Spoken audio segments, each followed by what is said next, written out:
Tess Herbert, Gundermain and Ladysmith feedlots. Gundermain's at Yagara and Ladysmith is located just near Wagga. Tess, can you tell us a little bit about the history of the feedlot with yourself and your husband Andrew and how you established it? So we built Gundermain, our home feedlot. We were mixed farmers before then.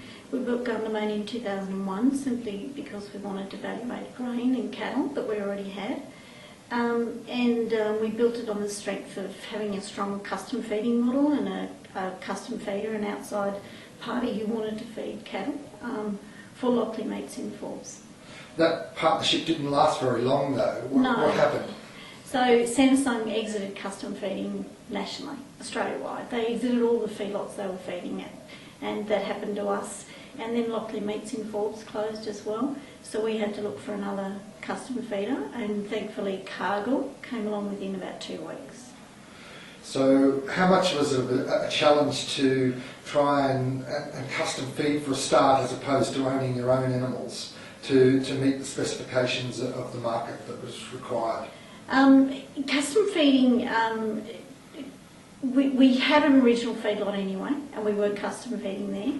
We just relocated and expanded that. So we had the systems in place, but we've got better over the years at our systems and at measuring and monitoring what we do with the cattle.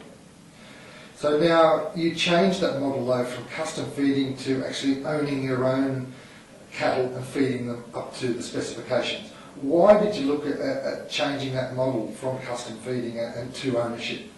So the custom feeding model is really good for cash flow. At that stage we couldn't afford to buy the cattle as well as build the feedlot.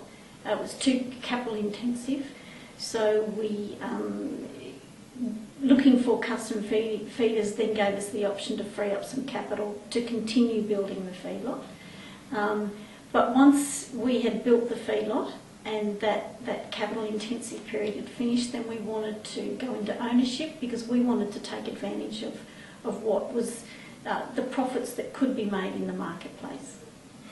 So how much was it of a challenge, firstly with your Gundermain feedlot at Yagara, to obtain the capital and to develop that feedlot, which is, from my memory, around 6,000 head at the moment? Yeah. So Gundermain's currently licensed for 6,000 head and it's got slightly under that number. It's feeding about 5,800 at the moment.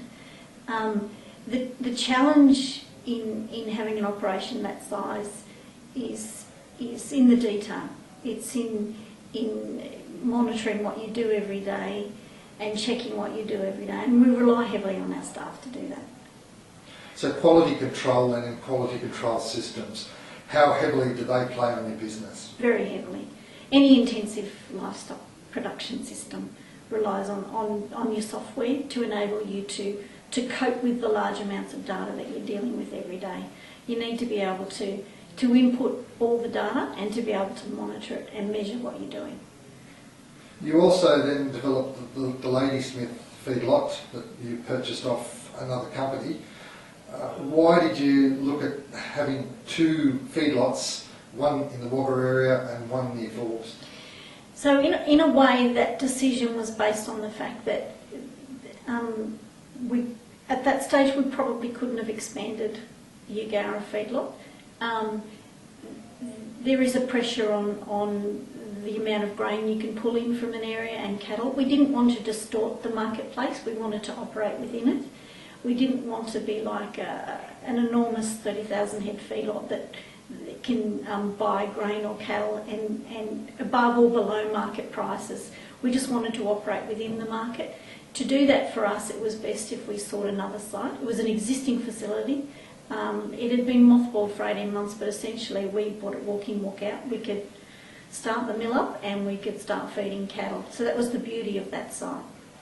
Now you mentioned QA and I suppose the technology that's associated to try and get the quality assurance programs. How much are you investigating as an industry the further advancements and with your own business with technology?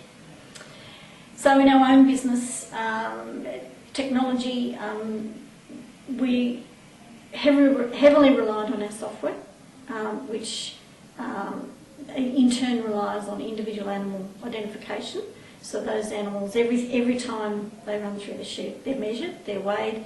We know weight gains, we know days on feed, we know if they've been treated for anything, and we know the withholds on those cattle. We know who we bought the cattle from, we know what that day they should exit, we know our cost of gain on those cattle. So all of that is being measured. We're also, with our commodities, everything's weighed over our weighbridge and then immediately put into our feeding program. And as the program then transmits wirelessly to our feed trucks, and as it's fed out, then it's taken off our inventory. So we're monitoring everything, both cattle and commodities. Opportunities, you mentioned feed, you also mentioned cattle. I know that you purchase a large percentage of your cattle from Forbes and Carcor, but are there opportunities for individual producers to engage with your business both on the feed side and on the livestock side? Absolutely. We target vendors. We know whose cattle perform well, and they will be repeat vendors for us. So if we see those cattle again, or if they're offered to us again, we're more than happy to buy those again if they've performed well in the feedlot. So you do find a variation in performance in the feedlot between breeders? Yes, yeah, we do. Is there a big variation? No, it's not significant, but people who tend to breed cattle that do well, we will go back and seek those cattle out again. Tess Herbert, thanks for talking with us today. Thanks, Bruce.